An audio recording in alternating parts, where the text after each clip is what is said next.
Hola Eliana, no sé si te escucha.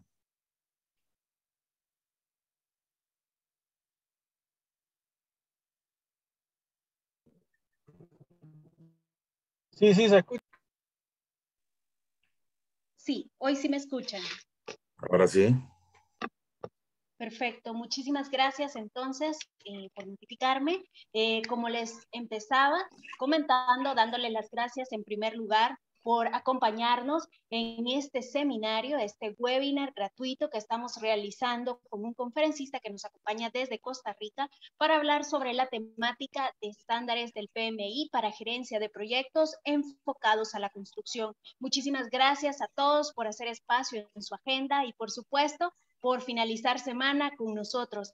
Es para el Instituto Salvadoreño del Cemento y del Concreto un placer propiciar estos encuentros que sirven pues para actualizar sus conocimientos y por supuesto para hacer una conexión con expositores de talla internacional y que por supuesto quieren pues venir a dar su granito de arena acá en nuestro país y fortalecer el sector de la construcción en primer lugar.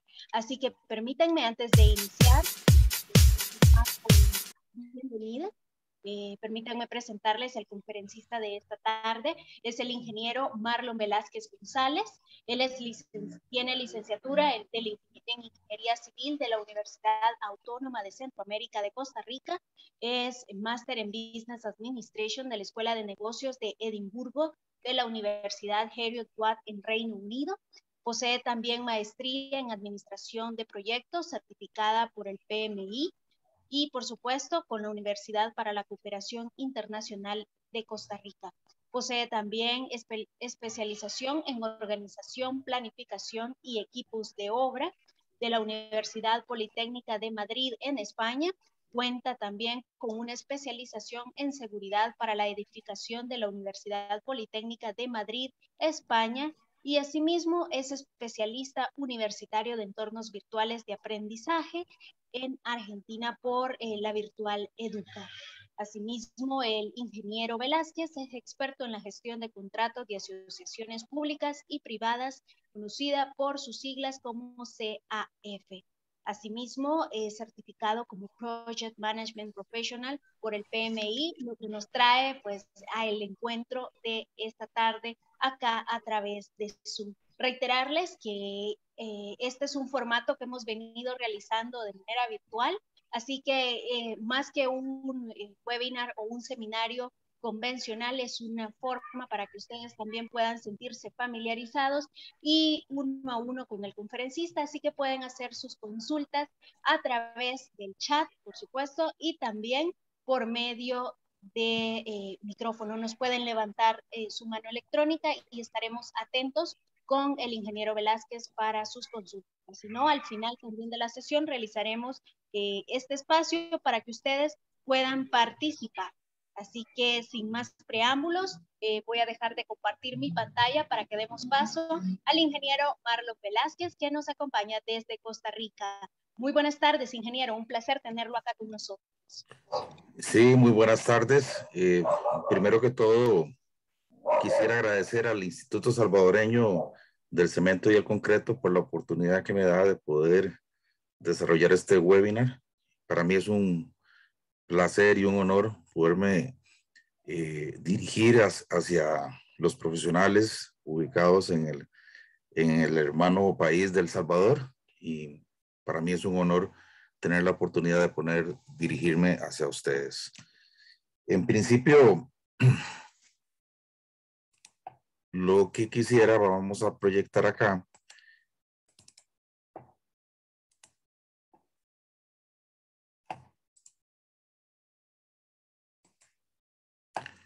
Yo le sugerí en primera instancia a la licenciada Iliana Gómez que me parecía importantísimo poder desarrollar este tema relacionado con la gerencia de proyectos de construcción según los estándares del PMI, en aras de ir promoviendo las mejores prácticas en materia de gerencia de proyectos y en específico hacia la industria de la construcción. Entonces me pareció que este tema podría ser un tema interesante, importante, que podríamos desarrollar, y ese es el motivo, digamos, del webinar que hoy voy a desarrollar. En principio, yo creo que lo importante que es ubicarnos dentro de la industria. Cuando hablamos de industria, estamos hablando de que desde el punto de vista de la construcción, que sirvan para el mercado, qué sé yo, como ejemplo, para el mercado habitacional, para comprar o brindar servicios de alquiler. Aquí ponemos algún ejemplo de la industria en la que nosotros nos podemos desarrollar. Obviamente que la industria de la construcción tiene diferentes matices. Puede ser que estemos dedicados hacia el tema de la edificación, puede ser que estemos dedicados al tema de carreteras, puede ser que estemos dedicados a desarrollar obras con el tema de generar energía eléctrica, puede ser que estemos desarrollando todo lo que tiene que ver con infraestructura, de poder movilizar mercadería de un país a otro, como son los puertos y son los aeropuertos. Lo cierto es que tenemos una industria de la construcción que puede tener diferentes matices según sea el caso. Lo cierto es que siempre, cuando estamos metidos dentro de una industria, vamos a desarrollar una determinada categorización genérica. Seguidamente vamos a tener una clase de producto y vamos a tener un tipo de producto. Pero para ser más puntual y ser muy específico, cuando nos referimos a la categoría genérica, estamos hablando de la construcción como tal. Y cuando nos referimos al tema de la clase de producto, estamos hablando si es habitacional, si es infraestructura, si es comercial, industrial, institucional, obras complementarias, y podría haber alguna u otra clasificación distinta a esta. Específicamente, si estamos hablando de la parte de clase de producto habitacional, podríamos clasificarlo como tipo de productos en casas, condominios, casas de interés social, apartamentos, y obviamente podríamos tener una línea de apartamento unifamiliar.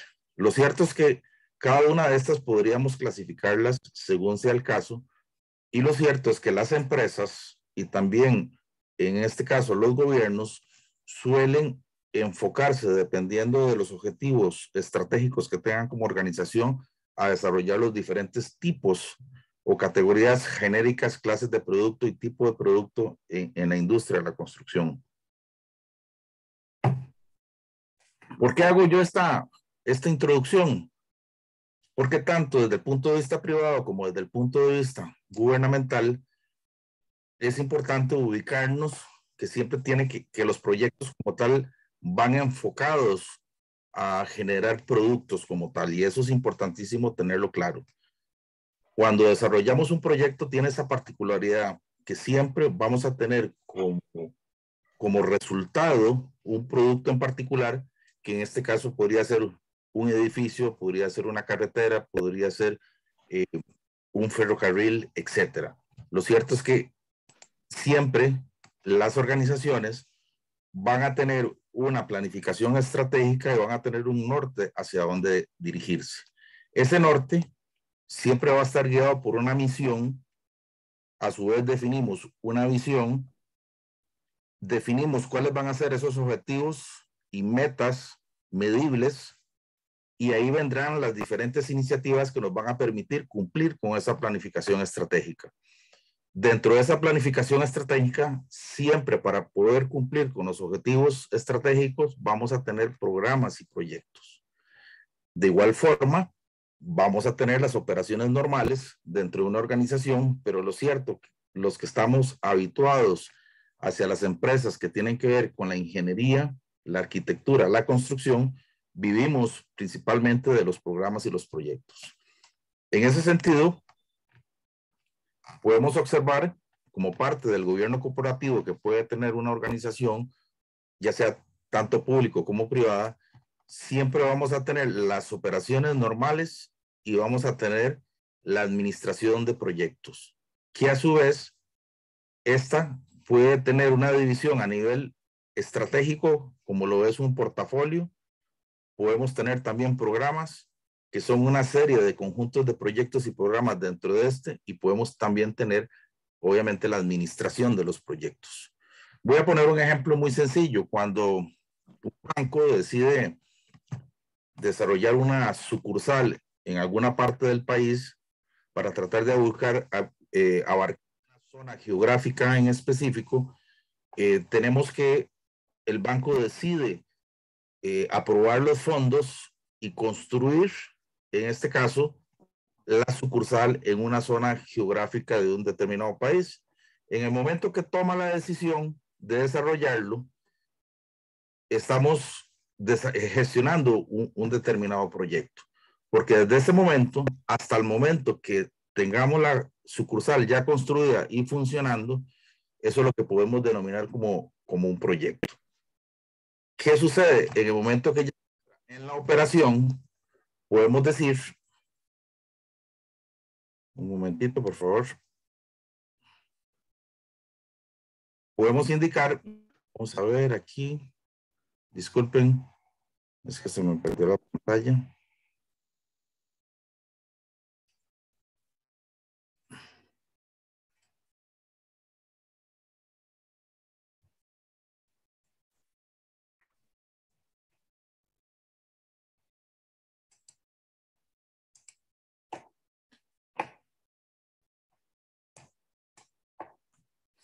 En el momento que ya ponemos en funcionamiento el banco, podemos decir que ya entró en operación. A eso es lo que le llamamos las operaciones. Estamos hablando de aquellas operaciones que son repetitivas, como poder pagar un recibo telefónico, poder abrir una cuenta, poder solicitar, qué sé yo, o colocar, digamos, algún dinero en algún bono en específico.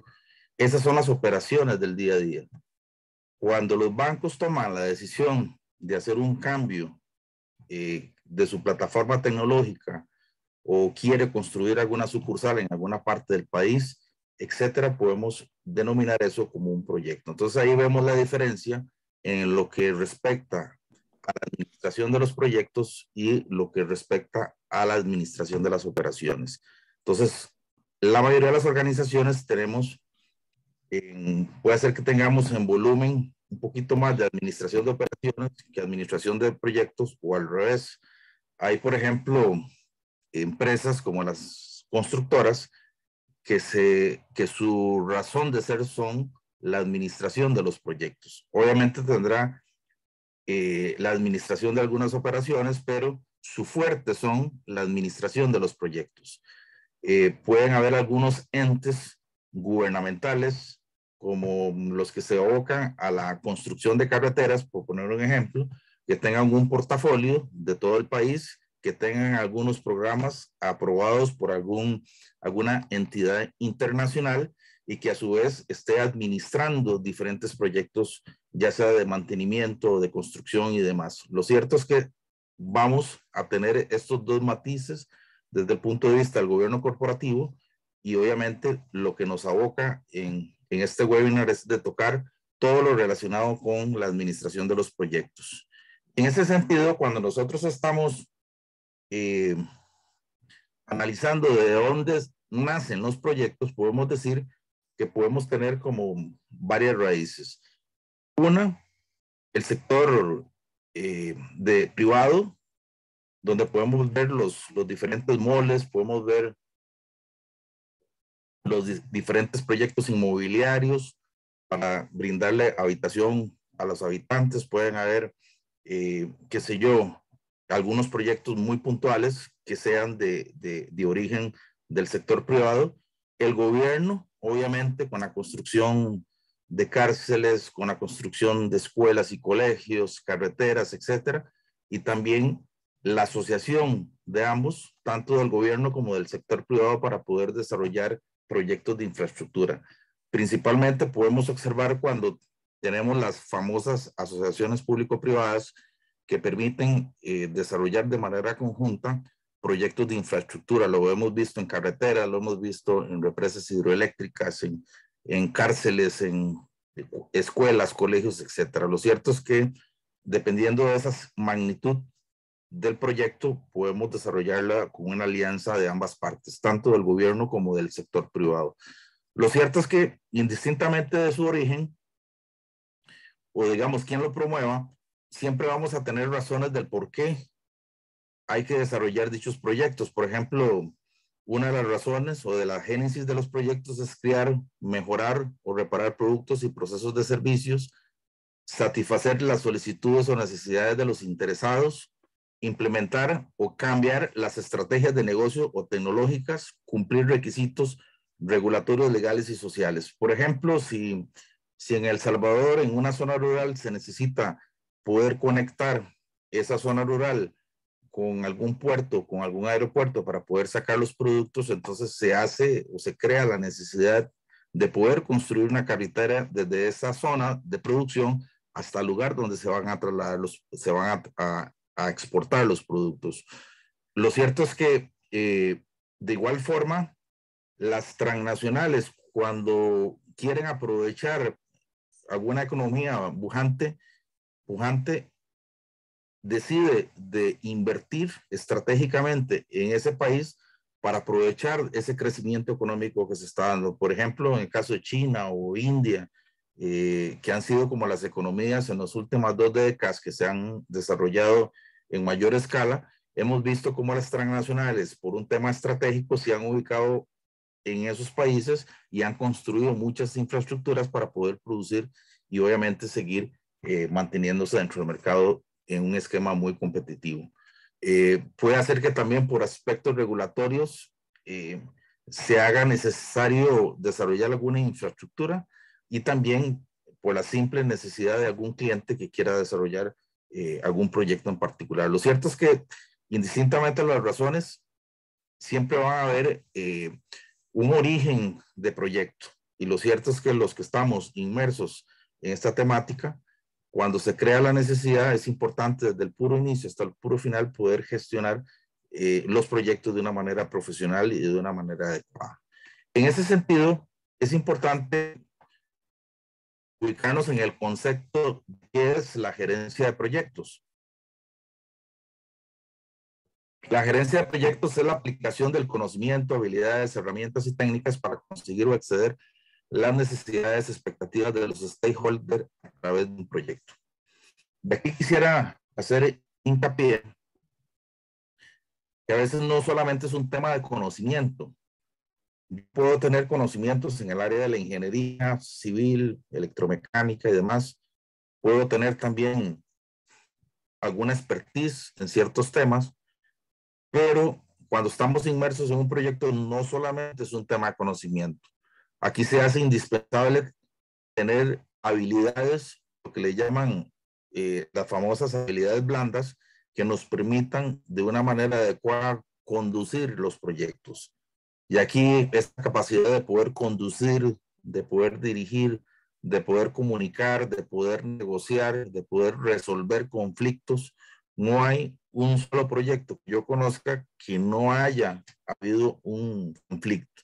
Y en ese sentido, se hace indispensable quien vaya a fungir como project manager de poder desarrollar esas habilidades, de poder dilucidar de la mejor manera y tratar de ir solucionando los problemas sobre la marcha. Lo cierto es que esa interacción que tiene uno con los equipos, con los interesados del proyecto, con los tomadores de decisión, etcétera, se hace indispensable.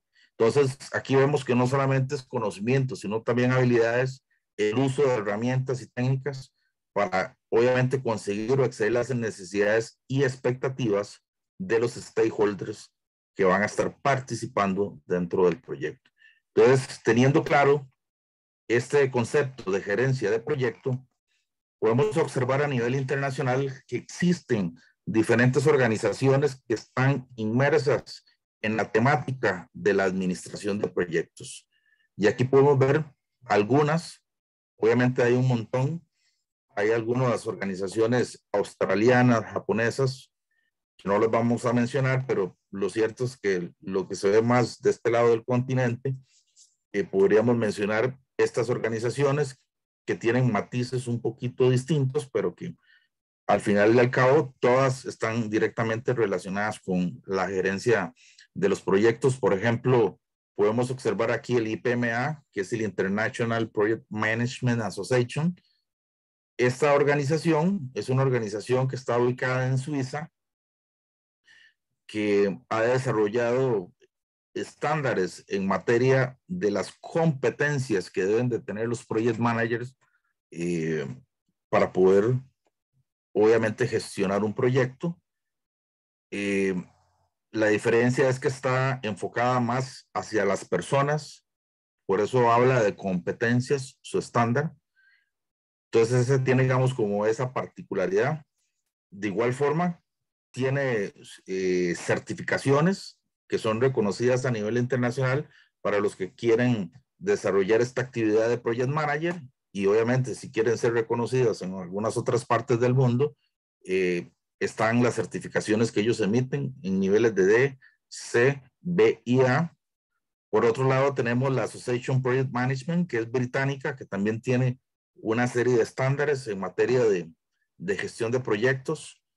Está la Office of Government Commerce, que gestiona el famoso PRINCE. Ustedes pueden observar que cuando los organismos internacionales o los bancos internacionales suelen contratar a un project manager, piden como requisito el tener la certificación de PRINCE. Entonces, lo que quiere decir es que ese es un estándar a nivel internacional para que los administradores de proyectos tengan un nivel mínimo para poder gerenciar un proyecto de cierta magnitud. Por otro lado, tenemos la Construction Management Association of America, que es una organización gringa, norteamericana, que tiene la particularidad que certifica ya en específico en gerencia de proyectos de construcción. Tienen unos capítulos charter en diferentes partes de los Estados Unidos, y lo cierto es que también es muy válida.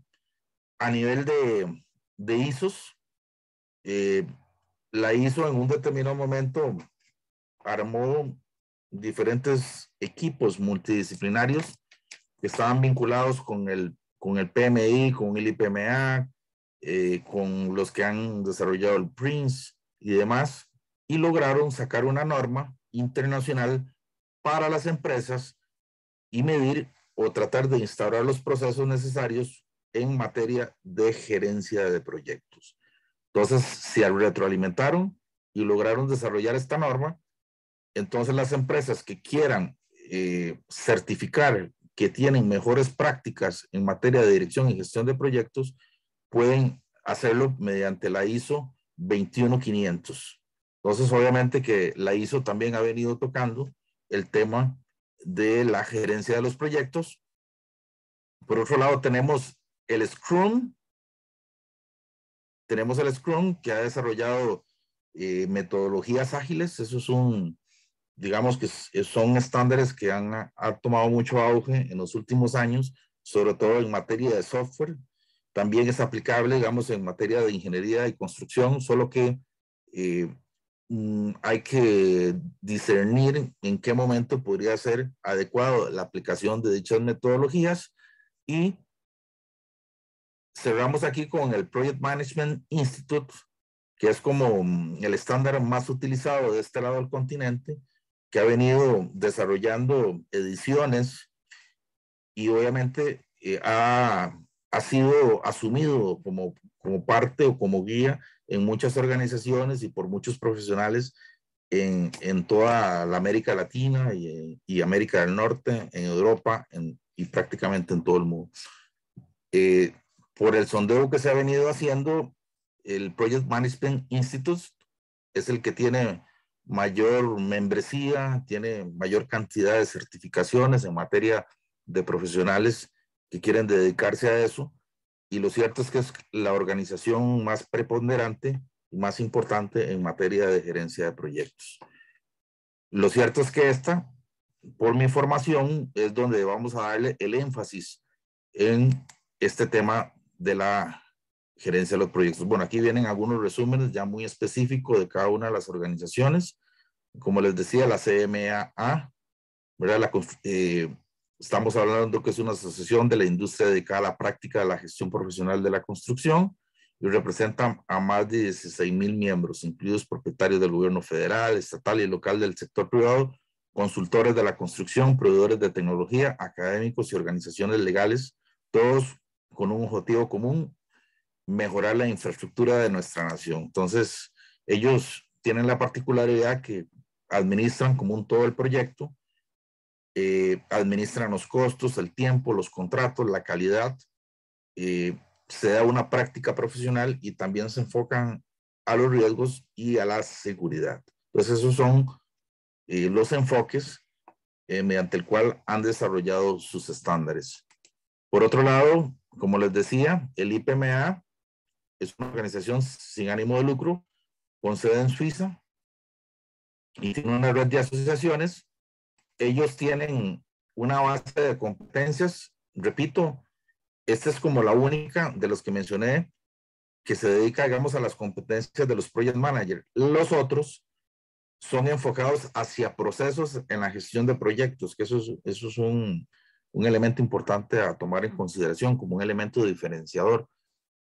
Y el IPMA tiene lo que le llaman el Competence Baseline, donde vamos a tener competencias de técnicas, competencias contextuales y competencias de comportamiento.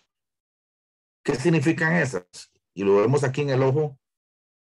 Cuando estamos hablando de competencias técnicas, estamos hablando todo lo que tenemos que saber o que tenemos que desarrollar como competencia cuando vamos a desarrollar un proyecto. Entonces, podemos mencionar el éxito en la dirección de proyectos, las partes interesadas, requisitos y objetivos de proyectos, riesgos, oportunidades, calidad, la organización que se requiere para el proyecto, trabajo en equipo, etcétera, etcétera. Pero también resulta ser que para gerenciar un proyecto no solamente necesito competencias técnicas, sino que también requiero de competencias contextuales. O sea, los proyectos no son islas, siempre van a estar dentro de una organización. Puede ser que el proyecto está dentro de una región, dentro de un país, en fin. Entonces, ese contexto donde se va a gestionar el proyecto se hace fundamental.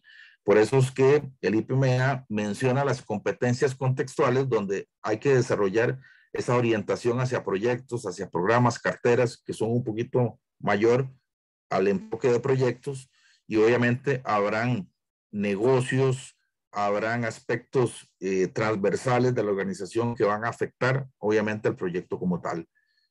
Y por último, tenemos las competencias de comportamiento, que son esas habilidades blandas que hay que desarrollar. En ese sentido, estamos hablando de liderazgo, compromiso y motivación, autocontrol, confianza, relajación, actitud abierta, creatividad, orientación a resultados, negociación, tratar de resolver los conflictos, etcétera, etcétera, etcétera. Entonces aquí, este estándar se basa en esos tres ejes: competencias técnicas, competencias contextuales y competencias de comportamiento. Están enfocadas hacia el project manager, ¿ok? Ya les había mencionado que está la Association of Project Management, ¿verdad? Que es una organización británica. Por otro lado está el PRINCE también, que es una organización británica, ya es más gubernamental, Oficina de Comercio Gubernamental, que ha desarrollado este estándar que es muy utilizado. Digamos que en Europa tiene mucha preponderancia y cuidado no es el que prevalece en la gestión de los proyectos. Y aquí podemos visualizar que dicho estándar se basa en principios, en temáticas, procesos y en adaptación. Entonces aquí podemos mencionar como los ejes correspondientes que ha desarrollado el estándar del PRINCE. Entonces tenemos 7 principios de la metodología PRINCE, donde tenemos justificación comercial continua, aprender de la experiencia, roles y responsabilidades definidos, gestión por fases, gestión por excepción, enfoque en los productos, adaptación de la metodología según el proyecto, en fin. Por otro lado, tenemos las temáticas, donde habla del business case, o es como la formulación y evaluación de los proyectos, cómo se debe organizar, cuál es la calidad, cuáles son los planes que se ocupan, los riesgos, el cambio, el progreso. Y por otro lado, tenemos los procesos que se desarrollan en el PRINCE, entiéndase la puesta en marcha de un proyecto, dirección de un proyecto, inicio de un proyecto, control de una fase, gestión de la entrega de productos, gestión de los límites de fase y cierre de un proyecto. Todo esto, de alguna manera articulada, ha desarrollado una metodología para gestionar proyectos. Aquí hay un elemento importante. Esta es una metodología. Ahorita que vamos a ver el caso del PMI, el PMI en su estándar lo que es un compendio de mejores prácticas. Entonces ahí hay una diferencia importante. Este sí es una metodología donde te va diciendo paso a paso cómo proceder. El otro son una serie de mejores prácticas que se han venido utilizando a nivel internacional para la gerencia de proyectos que las empresas y los profesionales tropicalizan a sus necesidades. Entonces, en ese sentido, digamos que hay una diferencia importante conceptual a tomar en consideración. Les mencionaba el Scrum, que es un marco que permite el trabajo colaborativo entre equipos, aunque se considera a menudo un marco de gestión de proyectos ágil. Scrum incluye un conjunto de reuniones, herramientas y funciones que de forma coordinada ayudan a los equipos a estructurar y gestionar su trabajo. Entonces, este es un tema que se ha venido poniendo de moda, que es las metodologías ágiles, donde se ajusta, digamos, a las necesidades del propietario y se le da prioridad a lo que realmente aporta al negocio. Y obviamente, de una manera iterativa, se van desarrollando los diferentes entregables, adaptándolos y de manera incremental. Hay diferentes matices que se pueden dar, pero lo cierto es que tiene esa particularidad, es más dinámico y tiene, digamos, un esquema un poquito diferente a lo que se está acostumbrado con el esquema predictivo. En materia de ingeniería y construcción, habría que discernir en qué momento podríamos utilizarlo. Yo creo que, digamos, en el área del diseño, cuando se quiere aprovechar la creatividad que puedan tener los arquitectos a la hora de desarrollar alguna infraestructura, alguna edificación o algún proyecto en particular, me parece que en esos esquemas podría ser muy enriquecedor desarrollar el Scrum como tal, ¿verdad?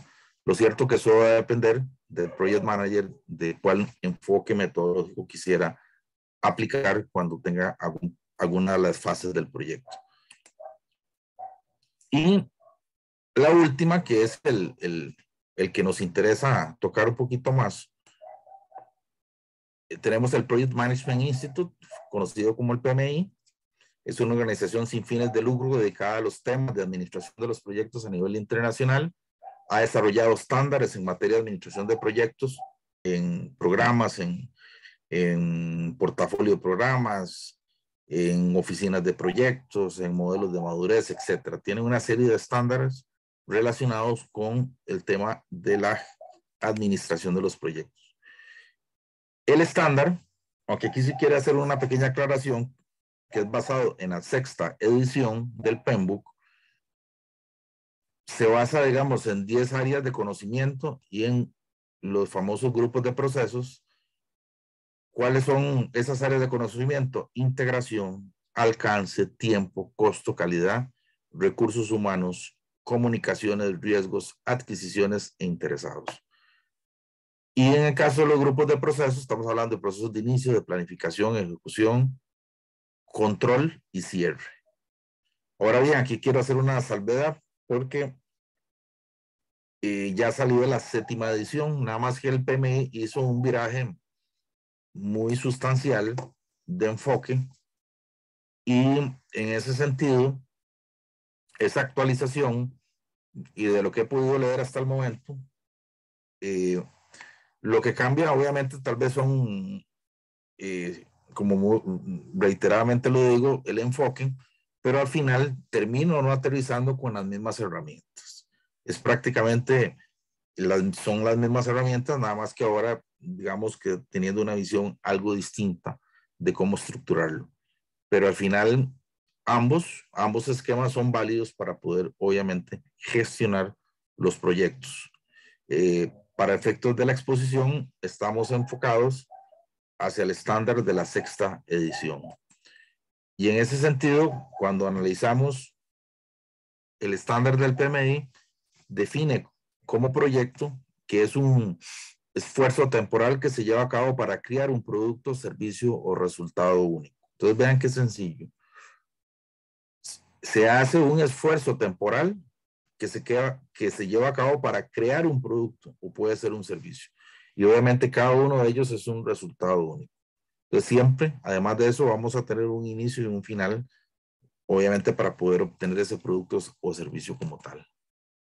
Tiene esas particularidades, es único y es temporal. Eso es importante resaltarlo. Indistintamente, yo puedo tener planos constructivos de un mismo hotel, pero no lo mismo construirlo en el centro de San Salvador a irlo a construir en alguna zona rural del país. Al final habrán elementos distintos de personal, topográficos, etcétera, y cada uno de ellos hará que su proyecto sea único. Y obviamente siempre va a existir una temporalidad, va a haber un inicio y un final cuando voy a gestionar el proyecto como tal. De igual forma, el PMI ha desarrollado este triángulo de talentos, ¿verdad? Y es muy similar al enfoque que hace el IPMA, donde ellos desarrollan el liderazgo, desarrollan todo lo que tiene que ver con las técnicas de administración de proyectos y desarrollan también la estrategia y la administración del negocio. Entonces, entiende ese liderazgo como las competencias de comportamiento, la parte de técnica, todo lo que tiene que ver con lo que veamos con las competencias técnicas, y esta parte de estrategia y de negocio tiene que ver con las competencias contextuales. Nada más que de aquí tienen, digamos que una nomenclatura un poquito distinta, pero al final y al cabo es prácticamente lo mismo. De igual forma, cuando uno hace el examen de certificación para obtener el PMP, lo que le llaman el Project Management Professional, lo que hace es evaluar estos aspectos. Y cuando uno quiere renovar dicha certificación, hay que ir sumando acreditaciones para cada uno de estos puntos relacionados con el triángulo de talento del PMI. Entonces, obviamente, eso es lo que quería comentar. Siempre cuando estamos en un proyecto, y eso es importante aquí tenerlo claro, vamos a tener lo que le llamamos el ciclo de vida del proyecto. Vamos a tener un problema, una necesidad, oportunidad, que es como la génesis. Vendrá el desarrollo de un perfil y de la factibilidad. Y va a llegar un momento donde lo vamos a promocionar, negociar y financiar. Entonces, siempre entre las organizaciones o a nivel estatal, vamos a llegar a un punto donde tenemos que tomar decisiones. Por eso se hacen los estudios de factibilidad para saber si el proyecto vale la pena o no. Si es desde el punto de vista privado, si es rentable financieramente. Porque nadie en lo privado se va a meter a un proyecto si no le dejan ganancias, si no le deja rédito, si no le deja, si tiene un impacto sustancial, digamos, dentro de la organización que le vaya a generar principalmente los recursos que necesitan con la rentabilidad que corresponde. Si es en el sector público, obviamente que haya un impacto socioeconómico hacia la sociedad y que sea sostenible en el tiempo. Entonces, obviamente que se hacen esos estudios porque tiene que llegar a un momento donde se toma la decisión si el proyecto va o no va.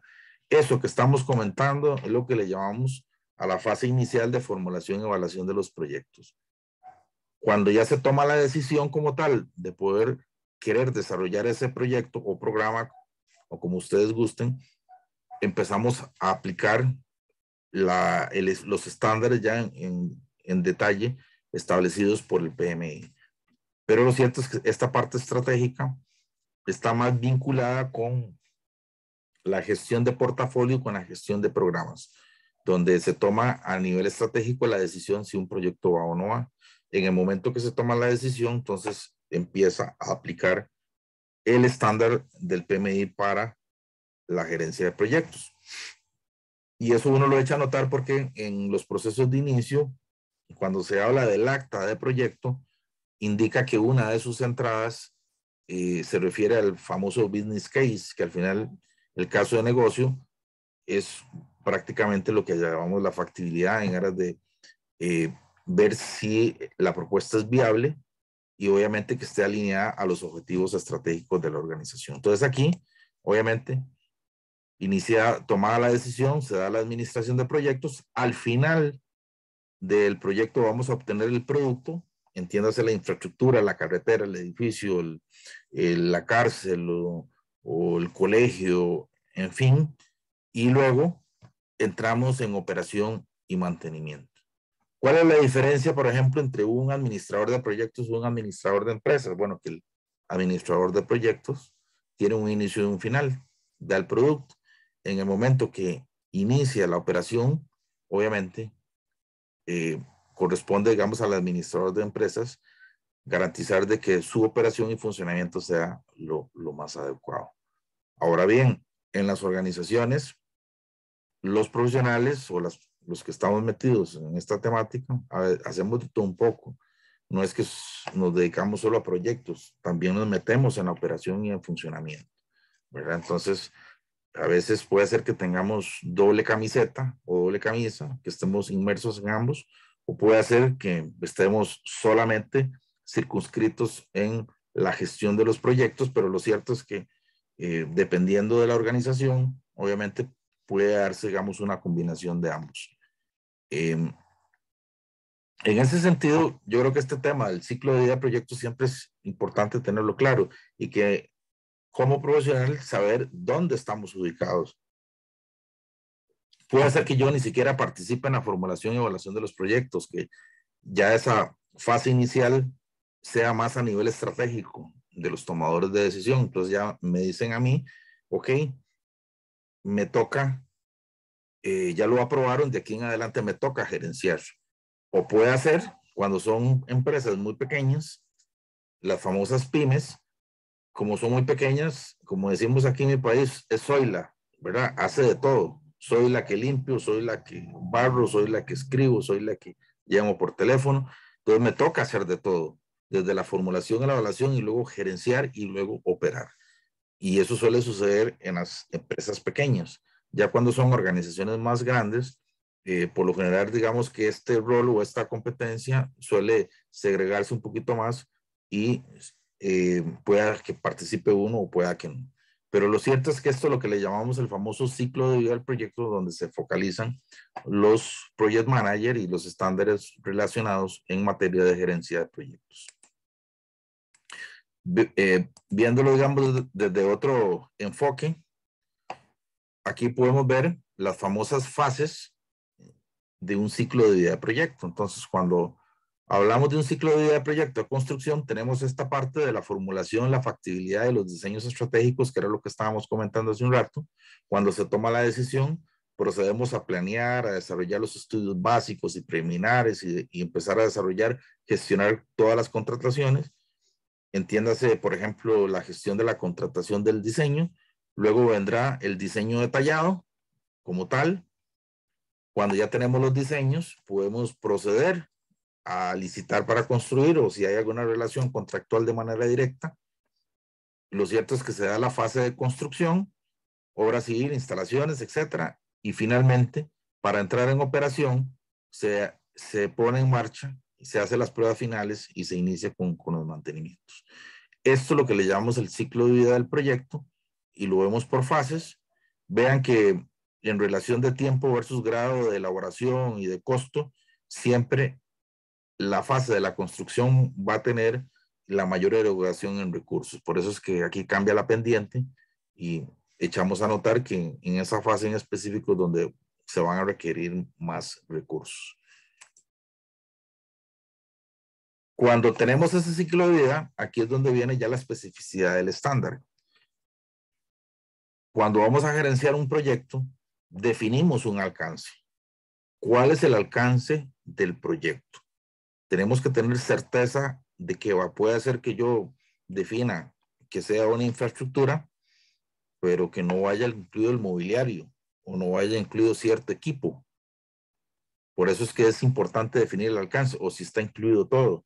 Pero siempre es importante definir qué es lo que va y qué no va para no tener, digamos, esa ambigüedad. para saber qué es lo que se necesita. Cuando se tiene el alcance, obviamente se definen los recursos, el tiempo, las actividades que se necesitan para poder gestionar estos productos y subproductos que se definen en el alcance. A su vez, defino una calidad de los productos que quiero. Ya teniendo el tiempo, la calidad de los recursos que se necesitan, puedo definir un costo que también va a estar alimentado por los planes de contingencia que se definan en los riesgos, que por lo general meto algunos recursos en el presupuesto en caso que se presente algún evento en particular. A su vez, los entregables que no voy a elaborar yo, sino que los voy a contratar con un tercero, gestiono las adquisiciones, todo lo que tiene que ver con licitaciones y demás. Hago una identificación de todos los interesados que van a estar en el proyecto y tengo que definir una estrategia de cómo los voy a tratar, ya sea el gobierno, la comunidad, los bancos, etcétera. Y tengo que definir con mucha claridad cómo me voy a comunicar. Todas las partes, a lo interno, dentro del equipo de proyecto o hacia afuera, en caso que hayan algunos interesados que haya que, o entidades gubernamentales, etcétera. Específicamente para la construcción, tenemos el tema de la seguridad, ¿verdad? Todo lo que tiene que ver con salud ocupacional, la salud de las personas, la seguridad, el ambiente, todo lo que tiene que ver con reciclaje y sostenibilidad, etcétera.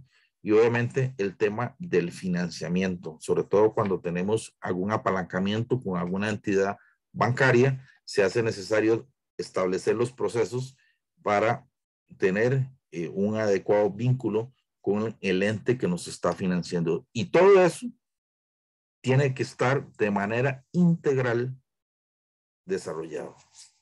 Todas estas áreas de conocimiento tienen de alguna manera que estar integradas. No puede ser que cada cosa se vea de manera independiente, ¿no? Sino por el contrario, todo tiene que estar articulado. Tiene que haber una visión sistémica de la gestión.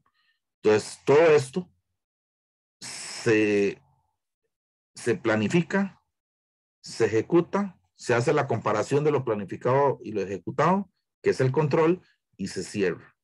Esos son los grupos de procesos que se aplican transversalmente con las áreas de conocimiento según el estándar del PMI en su 6ª edición. Entonces aquí, lo que acabo de comentar, tenemos los grupos de procesos de inicios, de planificación, de ejecución, control y cierre. Entonces aquí tenemos las fases que ya vimos en la curva S, ya con una visual un poquito diferente, pero lo cierto es que todos estos grupos de procesos y áreas de conocimiento se pueden aplicar a cada una de las fases del proyecto. Y aquí quiero hacer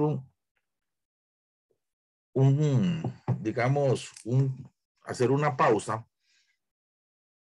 porque a veces conceptualmente se dice que, por ejemplo, una empresa constructora dice, yo estoy en el proyecto. Si quisiéramos irnos digamos, al detalle conceptual, en realidad la empresa constructora está en la fase de construcción.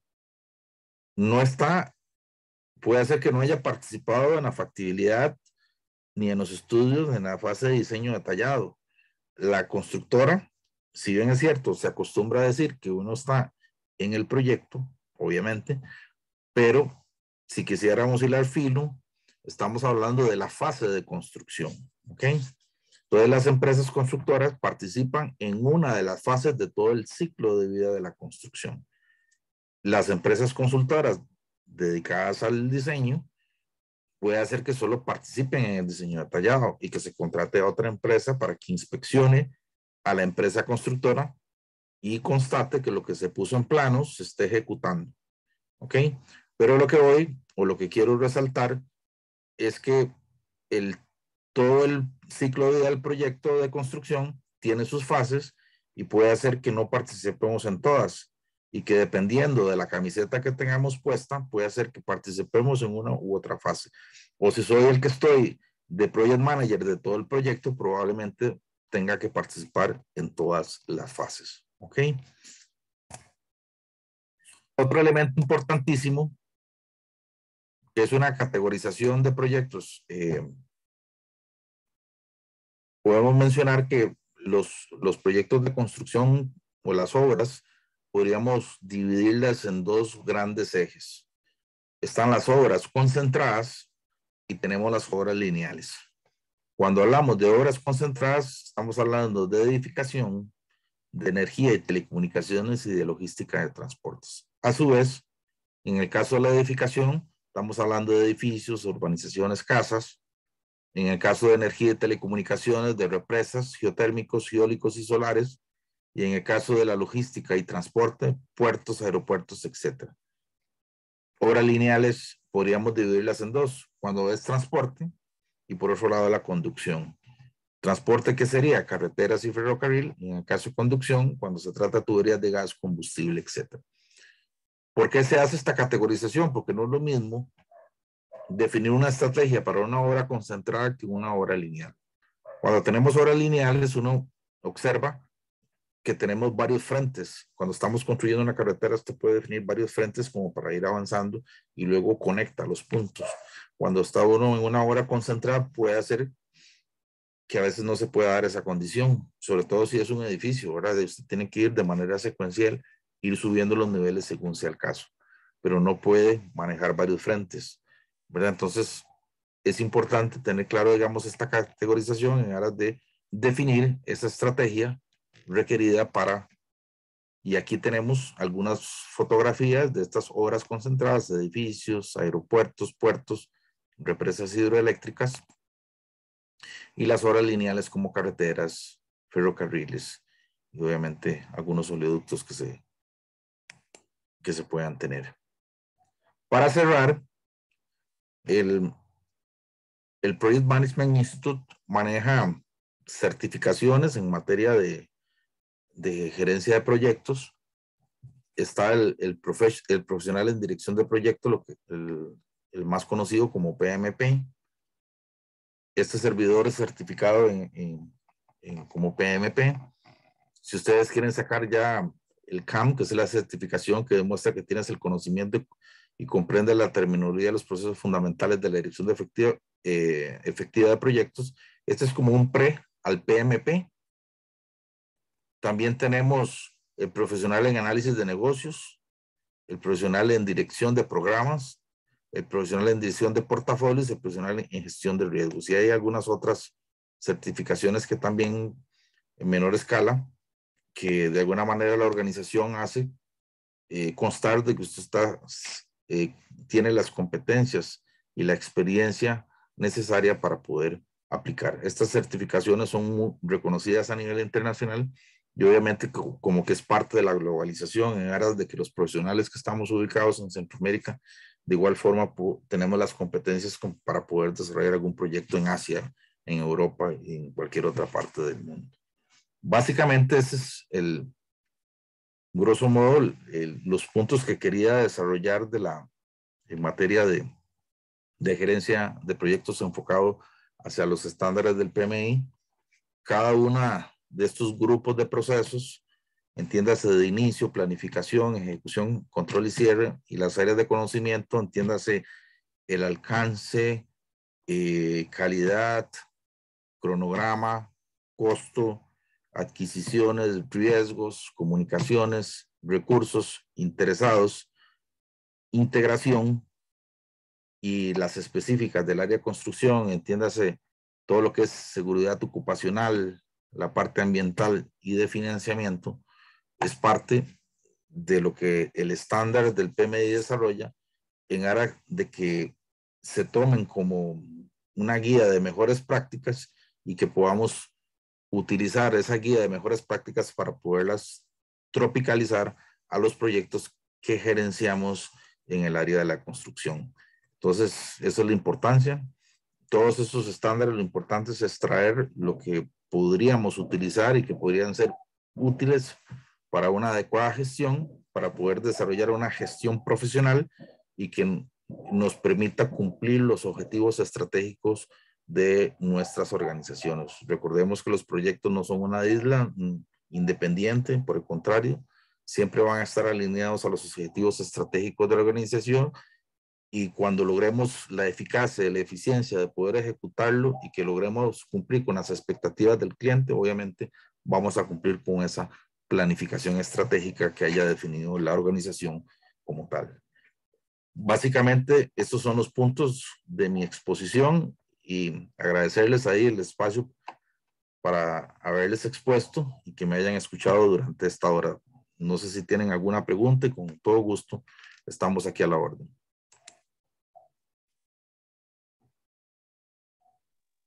Muchísimas gracias, ingeniero, por la ponencia de esta tarde. Gracias a cada uno de los que han participado en esta oportunidad.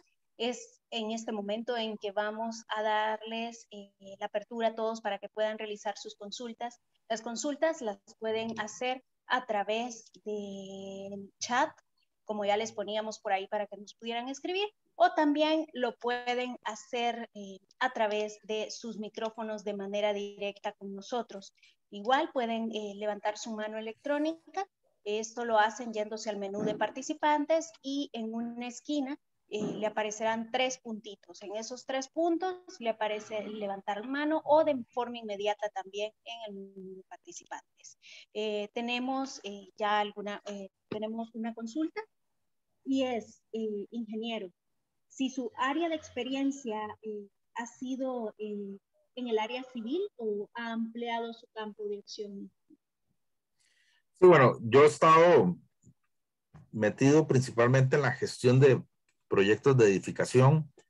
Tuve la experiencia de estar desde el puro inicio hasta el puro final con la construcción de la sede del Congreso de Costa Rica. Me tocó participar desde la formulación y ya luego estuve con la gerencia institucional del proyecto como tal. Y fue una experiencia muy interesante porque por lo general todos los congresos somos como una piñata, ¿verdad? Todos tienen ganas de pegarnos, ¿verdad? Con el garrote. Entonces, la gestión principalmente de los interesados es importantísima y estratégica. Ahí observamos dentro de las áreas de conocimiento que están los interesados. Hubo que tener relación con la Contraloría General de la República, que nos hizo una auditoría de 10 meses, Ministerio de Hacienda con todo lo que tiene que ver con exoneraciones de materiales y también con la categorización si era un arrendamiento operativo financiero, con los medios de comunicación, escritos, radio de todo tipo, con el Ministerio de Cultura, con el municipio, para tratar de poder utilizar algunas calles, poderlas convertir en plazas y en bulevares, con la institución que tiene que ver con el transporte público, pues teníamos que reubicar paradas, con profesionales y empresas en todas las áreas, ¿verdad? Entonces, al final, un proyecto de esa magnitud, al final tuvo un comportamiento más de programa, porque no solamente era construir el edificio, sino que teníamos que trasladar personal de los edificios que estábamos alquilando hacia el lugar. Entonces había que contratar mudanza, había que capacitar a la gente, si hacía necesario cerrar todos los arrendamientos, en fin, ¿verdad? Fue todo un reto y por dicha tuve ahí la posibilidad de estar desde el inicio hasta el final en aras de poder concretar la obra, y ahorita estamos ya más bien operándola, ¿verdad? Pero sí, mi área de expertise ha sido principalmente en el área de edificación.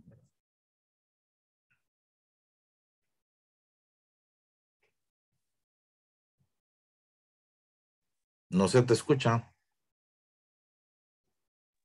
Muchas gracias, ingeniero. Sí, ya tenemos más consultas también en el chat y también tenemos otra que nos las compartieron a través de WhatsApp. También, permíteme, si alguien decide iniciar el estudio de las certificaciones que nos ha expuesto en esta noche, ¿con cuál podrían iniciar? ¿Cuál es su recomendación? Bueno, el CAM, digamos, a nivel de PMI, me parece que es como la más razonable. sobre todo cuando se tiene poca experiencia, pero se tiene el conocimiento, me parece que esa es una vía viable. El IPMA también te maneja certificaciones que uno puede arrancar con la D, que es como ser parte de un equipo de proyecto. Lo cierto, digamos que están esas, que están como muy a la mano en el sentido de poder uno querer certificarse. Ya luego, a como vaya uno desarrollando un poquito más, puede uno ya certificarse como PMP y subir, en el caso del IPMA, a algún nivel más alto. Pero esas me parece que podría ser la recomendación en caso de, ahora bien, si uno quisiera sacar el PMP, sí requiere, digamos, hay que concentrarse un buen rato estudiando y practicando porque hay que hacer exámenes que son un poquito laboriosos. En el caso del PMP son como 180 preguntas que tenés que contestar en 4 horas. Es un tema de velocidad, de conocimiento y de tener cierto nivel de expertise, y es un poquito ya más, el grado de dificultad es un poquito más alto, ¿verdad? Pero como recomendación me parece que se podrían iniciar con esas, ¿verdad? Perfecto, muchísimas gracias. Y también tenemos otra consulta, ingeniero. Para estas certificaciones, ¿hay un tiempo fijo para poderlas completar? Una vez inician, ¿de cuánto tiempo estamos hablando? Oiga, cuando usted obtiene la certificación, tiene 3 años de vigencia, en el caso del PMI, y hay que estar, como quien dicen, poniéndose al día o actualizarse. Entonces ahí uno tiene la posibilidad de estar sumando lo que le llaman ellos PDU, con los cursos que se escuchan, con los textos que uno lee, con el voluntariado, con una serie de actividades que ellos solicitan. Uno va sumando y logra renovar la certificación como tal. En el caso del IPMA, entiendo que no se hacen varios más que estar manteniendo la membresía correspondiente. Perfecto. Y basado en su experiencia, ingeniero, usted, ¿cómo podría decirles a todos los que están presentes hoy con nosotros cuál es el valor agregado de las certificaciones a nivel profesional y también que, digamos, una empresa también cuente con un profesional con esta certificación? Bueno, eso es una pregunta importantísima. Yo creo que todos los que hemos estado inmersos en proyectos, no hay nada peor que no saber dónde está parado uno en un proyecto. Porque si usted supuestamente está gerenciando, pero no lo sabe hacer, o por lo menos de alguna manera no utiliza las mejores prácticas, probablemente lo que va a suceder es que el proyecto no va a cumplir el tiempo, se va a pasar del costo, es muy probable que tengamos problemas de calidad, que el cliente no quede satisfecho, que un evento de riesgo se materialice y nos genere muchos problemas, y las probabilidades de éxito bajan sustancialmente. Cuando se suele utilizar estas mejores prácticas indicadas en estos estándares y logramos desde el inicio hasta el puro final aplicarlas, donde desarrollamos un plan que abarque todas las áreas de conocimiento y ese plan nos sirva de guía en la ejecución, y que cuando esté controlando, obviamente pueda yo comparar lo que planifiqué versus lo que se está ejecutando para saber si voy bien o voy mal, y que finalmente pueda yo cerrar como corresponde. Eso, digamos que es un valor agregado importante, porque lo que hace es sencillamente es estandarizar procesos, ya sea como profesional o en las empresas, y que a su vez se van a ver reflejados en los indicadores de gestión, entiéndase, mayor eficiencia y eficacia a la hora del tiempo, a la hora del costo, a la hora de obtener utilidades, etcétera, etcétera. Yo creo que ese es el punto más importante. A nivel internacional, ¿por qué se puso de moda? Digamos que no es moda, yo creo que ha sido una necesidad este tema de los estándares de proyectos, porque al final las organizaciones necesitan ser eficientes y eficaces con sus proyectos para cumplir con sus objetivos ¿Y por estratégicos. qué está abierto su puerta? Ok, entonces yo creo que ese es el factor o el elemento sustancial, ¿verdad? O el valor agregado que da, digamos, el seguir, digamos, estos estándares que nos permiten referenciar las mejores prácticas a nivel internacional.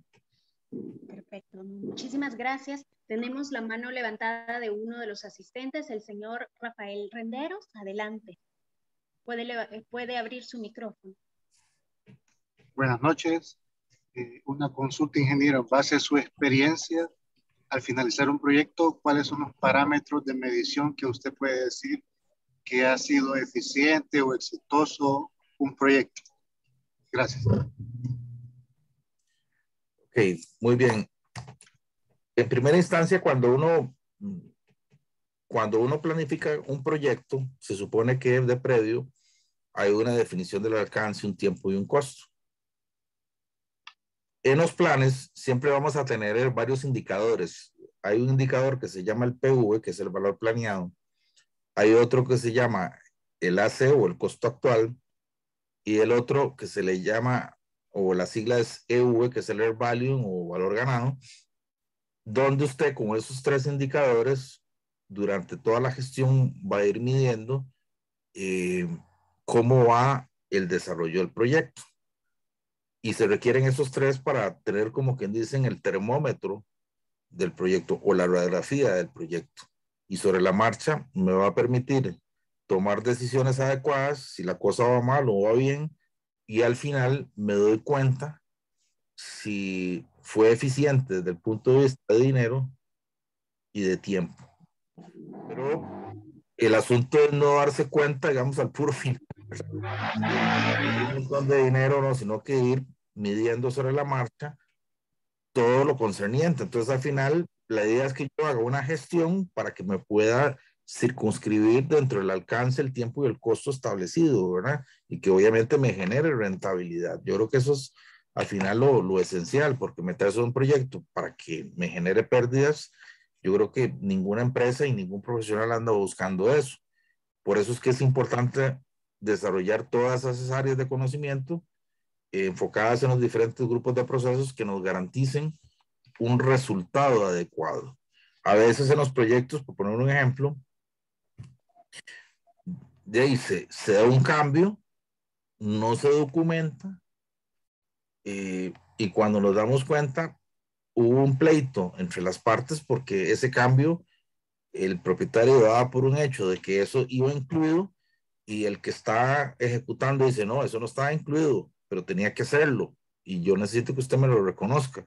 Y el propietario dice que no, que eso le correspondía, pero si usted no tiene definido bien el alcance, entonces se presentan esos problemas o usted no tiene un proceso adecuado de cómo gestionar el cambio, donde se documenta absolutamente todo, donde están las aprobaciones y que en el momento que esté todo aprobado usted lo implementa y que lo pueda bajar a los que están en la parte de ejecución.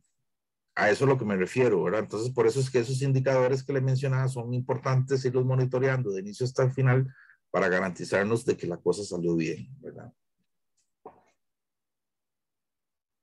Perfecto, muchísimas gracias. También teníamos hace un momento la mano levantada del señor Salvador Renderos.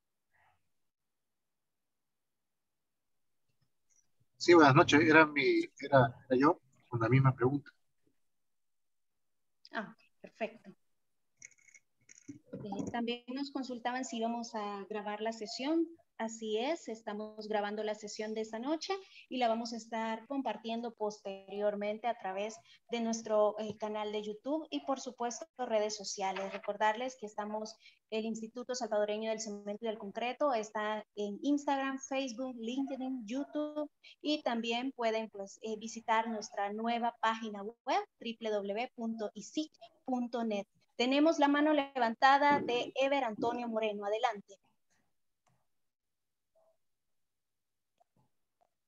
Buenas noches, ingeniero. La consulta está enfocada debido a que al cursar un máster de proyectos enfocado en el área de negocios, una escuela de España, ¿qué tan base es para luego buscar una acreditación PMI? Ok, ahí hay que tener un poquito cuidado porque de lo que yo he podido observar, yo que solamente doy clases en varias universidades y más o menos se conoce uno los programas. Ahí doy clases en la Universidad de Costa Rica, en el programa de maestría de Administración e Ingeniería de la Construcción, en el Tecnológico en la de Gerencia de Proyectos. Estoy también en la Universidad Latina, perdón, en la CIT, en la Fidelitas aquí en el país. Y también he estado para la cooperación internacional y con el Colegio de Ingenieros Civiles. Cuando uno ve algunos programas ahí, de lo que he podido analizar de la propaganda, hay muchos de los programas que están basados en los estándares del PMI y puede ser que te formen o te den, digamos, la opción de practicar para poder hacer el examen, pero no es que usted terminar el programa de maestría y al final le dan el PMP. No, usted tiene que hacer siempre el examen. Lo que puede suceder es que usted obviamente estudia todo el estándar como tal y ya con la estudiada del estándar podría estar capacitado para poder desarrollar el examen del PMP, pero el examen no se lo puede uno evitar, ¿verdad? Siempre hay que hacerlo. Entonces, ahí tal vez esa diferencia, ahí no sé si te evacúo la pregunta. Ah, ok, entonces comprendo que al tener los estudios finalizados hay que acudir a la bibliografía del PM de Educar. Sí, al final, por ejemplo, el PMI lo que hace es que usted se acredita, usted se mete y usted dice, bueno, yo quiero hacer, entonces usted va a pedir toda la experiencia que usted tiene en materia, pues te piden como un requisito ahí mínimo, hay que llenar todos los datos, etcétera. Entonces ellos te van a contestar, mira, sí, me parece que usted es una persona apta para poder hacer el examen. Entonces te dicen, ok, entonces usted tiene que hacer un pago, ahorita no recuerdo, cuando uno paga la membresía y también le hacen como un descuentillo, entonces es mejor de una sola vez uno acreditarse y ya cuando usted quiera hacer el examen, lo programa. Entonces, pero hay que medirse uno por hora, porque el examen es un poquito laborioso, hay que practicar mucho y hay que leer tamaño un poquillo. Hay varios textos, hay por ejemplo del RITA, está también Yedó también, que ha venido desarrollando mucho texto en relación con los estándares del PMI. Entonces uno practica y practica hasta de llegar a la nota mínima que se requiere como para poder quedar certificado. Pero un poco es eso, ¿verdad? Es muy interesante el proceso, un poquito de cansado, porque cuando uno trabaja y tiene montones de actividades, de no deja de ser algo laborioso, pero de eso se trata, ¿verdad? Y sí da un valor agregado importante, ¿verdad? Yo creo que en ese sentido todo lo que se aprenda en materia de gerencia de proyectos, siempre, ya sea para los proyectos de infraestructura o en lo personal o lo que sea, siempre es como es muy práctico, ¿verdad? Al final es algo que uno siempre va a utilizar. Bueno, ¿Alguna muchas gracias por la aclaración. pregunta? Con todo gusto.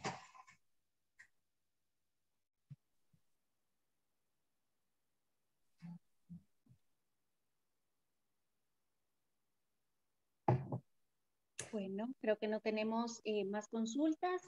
Muchísimas gracias a todos los que estuvieron presentes con nosotros en esta oportunidad. Gracias por hacer espacio en sus agendas para este cierre de semana que definitivamente ha sido de la mejor manera posible. Muchísimas gracias, ingeniero, también por su tiempo, por estar con nosotros hoy y por supuesto esto, recordarles, es la antesala a próximos eventos que también se van a estar desarrollando sobre esta temática. Nos consultaban si habían fechas, pues estaremos compartiéndoles la información al respecto. Esperamos estar a finales del mes de junio con esta temática para que ustedes puedan participar y estoy segura que todos los que hemos estado conectados hoy por medio de Zoom estarán con nosotros ya en un evento formal. Desearles a cada uno de ustedes un feliz fin de semana, una feliz noche y por supuesto invitarlos a estar pendientes de nuestros medios digitales y de sus correos electrónicos porque les estaremos compartiendo la grabación de esta noche. Así que no sé si desea agregar algo más, ingeniero. Bueno, tal vez agradecerles de nuevo al Instituto Salvadoreño del Cemento y del Concreto por la oportunidad. Es un gusto para mí y un placer tener un auditorio salvadoreño, la primera vez que lo tengo. Entonces siempre es muy grato poder compartir con coterráneos centroamericanos y por lo menos tratar de aportar un granito de arena en la formación profesional de los que me oyeron. La idea es que podamos ahí ir desarrollando diferentes temas relacionados con la gerencia de proyectos, con algunos cursos que vamos a coordinar con el Instituto Salvadoreño del Cemento y el Concreto, y ahí estamos a la orden en lo que podamos servir. Obviamente siempre estoy a la disposición, y ahí en el caso de la licenciada Iliana, ahí tiene mis números de teléfono por si en algún momento alguien quiera hacer alguna consulta y demás. Siempre vamos a estar abiertos para lo que sea necesario. Agradecerles y muchísimas gracias por su atención. Muchísimas gracias a todos, por supuesto. Reiterarles nuestra invitación a los próximos eventos que también ya estaremos realizando con el apoyo de INSAFOR. Estaremos la próxima semana cerrando inscripciones para temáticas novedosas, siempre de interés para el sector de la construcción, entre ellas concreto autocompactable, levantamientos fotogramétricos con drones, que por cierto, este incluirá una práctica presencial en el Parque Cuscatlán, así que todavía tenemos pocos cupos, pero todavía tenemos para que puedan participar, y tendremos también a un conferencista amigo del ISIC también, al ingeniero Diego Jaramillo, que desde Colombia estará con la temática de guía para la ejecución de losas de concreto en pavimentos. Así que nuevamente, muchísimas gracias a todos, bendiciones, y les invitamos a estar pendientes de todos nuestros canales de comunicación para que ustedes puedan ver nuevamente esta grabación. Así que muchísimas gracias, muy buenas noches. Nos vemos en la próxima acción formativa del Instituto Salvadoreño del Cemento y del Concreto. Bendiciones para todos. Adiós. Un gusto, ingeniero. Gracias por su tiempo. A ustedes las gracias. Buenas noches.